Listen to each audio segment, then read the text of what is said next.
खुलुमबाय बे समाव बडलेण्ड इंखं टेलिभिजननि स्टुडिअ आं मिथिका नार्जारि दिनै फुंबिलिनि गाहाय रादाबफोराव दङ। एनएफ रेलवेआ 6 दानाव टिकेट गैयै हान्थियारिफोरनिफ्राय 34 कौटि रां मोननो हादों। पिग एन्ड पर्क हाबनि गोरोबथा खालामदों प्रमद बर'आ। साहा जनगोष्ठीखौ ट्राइबेलनि मर्यादा होनो झारखान्डनि गिबि मन्थ्रिया आसामनि गिबि मन्थ्रिनो लाइजाम हरदों। बिजनीआव गंसे मारुति एक्सप्रेस गारिया गाव हारसिङैनो मोनसे इन्जुराव सौदावनानै थेर-बेथेर। बाथासिपुर मिलन गोजौ फरायसालियाव एबसुनि सावरायमा मेल। तामिलनाडुआव लांदां गारिनिफ्राय 5 सुबुंनि गोथै सह बोखांनो हादों। रेनु बसुमतारी गोसोखां जोलुर बादायलायनाय क्वार्टार फाइनालाव कलबारि एफसिआ देरहादों। भारतनि मोन 53 मुलिखौ सेन्ट्रेल ड्राग स्टेन्डार्ड कन्ट्रल अर्गानाइजेसनआ नेवसिदों।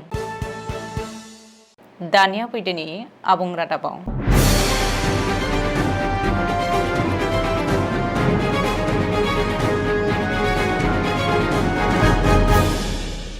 सोलिफु बोसोरनि एप्रिल दाननिफ्राय सेप्तेम्बर दानसिम बे 6 दानाव टिकेट गैजायै हान्थियारिफोरनिफ्राय दाय फोनांनानै एनएफ रेलवेआ गासै 34.06 कौटि रां खामायनो हादों। जायफोर हान्थियारिफोरा टिकेट लायालासे हान्थिदोंमोन बैसोर हान्थियारिफोरनिफ्राय टिटिइफोरा दाय फोनांनानै मोननाय रांनि बिबांखौ मिथिहोदों रेलवे बिफाननि एनएफ रेलवेआ। गासै सा 3,96,101 हान्थियारिफोरा टिकेट लायालासेनो हान्थिदोंमोन। 1989 मायथाइनि रेलवे आयेन बायदियै टिकेट गैयाजासे हान्थियोब्ला दाय फोनांनाय जायो। बेनिखायनो टिकेट लानानैसो हान्थिनो थाखाय एनएफ रेलवेआ बयखौबो खावलायदों। बडलेण्ड टेरिटरियेल रिजन एबा बिटिआरआ जौगाखांनायनि पिग एन्ड पर्क हाब बानायनायनि थाखाय गुबुन मोनसे राहा लानानै गुवाहाटीनि खानापारायाव थानाय आसाम एग्रिकालचार इउनिभार्सिटियाव थानाय डाइरेक्टरेट अफ रिसार्च आरो बडलेण्ड पिग मिशननि गेजेराव मोनसे गोरोबथा खालामनाय जायो। बे गोरोबथायाव बिटिआरनि अमाफोरनि हालोदफोरखौ गोग्गो आरो साबसिन खालामनायनि थाखाय बिगियाननि आदबनि गेजेरजों अमाखौ दिहुननो हागोननि गोख्रों राहा लानायखौ नुनो मोनदों। आथिखालाव आसामनि मोन 6 जनगोष्ठी फारियै कच राजबंशी, मारान माटक, थाई आहम, चुटिया आरो साहा जनगोष्ठीफोरा एसटि मर्यादा दाबिनाया सोलिगासिनो दङ।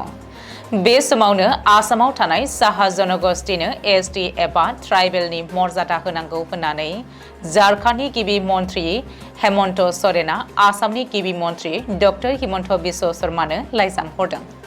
मख'नो गोनांदि आसामाव बै मोन 6 जनगोष्ठीया अबिसि मर्यादा मोनखानानै दङ। अब्लाबो नाथाय एसटि मर्यादा मोननो थाखाय भारत सोरखारनि खाथियाव गोबां खेब गोसोखांलाय गथायखांबाय। चिरां जिल्लानि बिजनी नोगोर 4 नं वार्ड उदय चन्द्र दास लामायाव गोख्रों लामा जाब्रबथायजों AS19S8044 नम्बरनि गंसे मारुति एक्सप्रेस साखा खबब्रै गारिया थेर-बेथेर जादों। अदेबानि बे जाब्रबथायाव रावनिबो जिउ खहा जायाखै। 22 सेप्तेम्बर बृहस्पतिबारखालि सानजौफु 1 रिंगासोआव बे जाथाया जादोंमोन। मा जाहोननि थाखाय बे गोख्रों जाब्रबथाया जादोंमोन बेनि गुबै सुलुंखौ मोननाय जायाखै। अब्लाबो नाथाय लामा साखाथिनि गंसे वालाव गाव हारसिङैनो सौदावनायाव सिगांनि इन्जिन बाहागोआ गाज्रि खहा जादों। सनितपुर जिल्ला दुलाराय बर' फरायसा आफादा बृहस्पतिबारखालि गुनगोनां सोलोंथाइ जांख्रिखांनाय मावथांखिखौ बिथा खालामनानै थाखो 11 आरो 12नि फरायसाफोरखौ लानानै सोलोंथाइ सांग्रांथिजों लोगोसे बर' माहारिबादनि सायाव मोनसे सावरायनाय हाबाफारिखौ बाथासिपुर मिलन गोजौ फरायसालियाव खुंफुंनाय जायो। सनितपुर जिल्ला एबसुनि आफादगिरि जित स्वर्गियारिया मासि लानानै दैदेननाय सोलोंथाइ सांग्रांथि मेलखौ बेखेवनानै होयो मिरु एबसुनि बुंथिगिरि अबित नार्जारिया।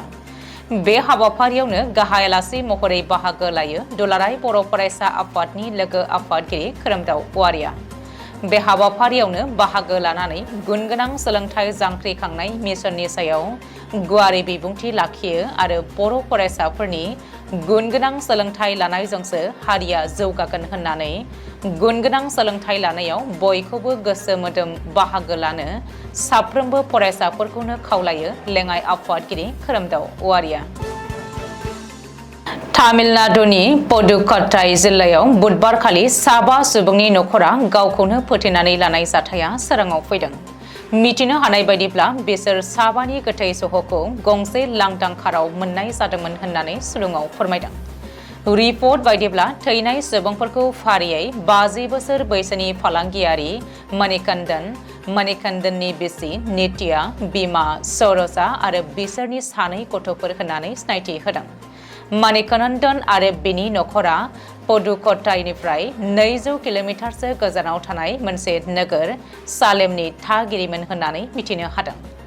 जिउ गोमानाय नखरसेनि 7 सुबुंखौ बिस लोंदोंमोन होननानै सन्देह खालामनाय जादों।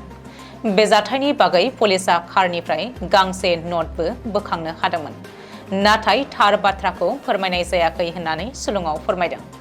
गोथै सह'फोरखौ पस्ट मर्टेमनि थाखाय पुडुकट्टाई सोरखारि मेडिकेल कलेज हस्पिटालसिम दैथायहरनाय जाबाय होननानै मिथिहोदों। बाक्सानि बरमा दखरा दुलाराय बर' फरायसा आफादनि बानजायनायाव बरमा सेरनि मैखुलि गामिनि गेलेग्रा फोथाराव फोरोंगिरि रेनु बसुमतारी गोसोखां जोलुर बादायलायनायाव बृहस्पतिबारखालि क्वार्टार फाइनालाव कलबारि एफसिआ जेखायखना एफसि दोलोखौ 3-1 गल होनानै देरहायो। शुक्रबाराव क्वार्टार फाइनाल गेलेनाया कारुवाजान एफसि आरो मैखुलि एफसि दोलोनि गेजेराव जागोन होननानै खुंफुं आफादा मिथिहोदों। आथिखालाव भारतनि गुबुन गुबुन फार्मासिउटिकेल कम्पानिफोरा दिहुननाय गासै मोन 53 मुलिखौ आनजाद नायनानै सेन्ट्रेल ड्राग स्टेन्डार्ड कन्ट्रल अर्गानाइजेशना गुन गैयै होननानै नेवसिदों। बेफोरनि गेजेराव सानफ्रोमबो सरासनस्रायै बाहायजाबोबाय थानाय पेरास्टामल 300, फायानडि calcium tablet, vitamin D tablet, anti diabetes tablet, painkiller, multivitamin आरो गुबुन गुबुन ब्लाड सुगार बेरामनि मुलिफोरखौ गुन गैयै एबा स्टेन्डार्ड क्वालिटि नङा होननानै फोरमायथिदों सेन्ट्रेल ड्राग स्टेन्डार्ड कन्ट्रल अर्गानाइजेशना। बेनिखायनो बैफोर मोन 53 कम्पानिनि मुलिफोरखौ मिरुनि सावस्रि मन्त्रालया बाजाराव फाननो बेन खालामबाय होननानै मिथिहोदों। दिनै फुंबिलिनि रादाबा एसेनोसै। गोजोन्थों।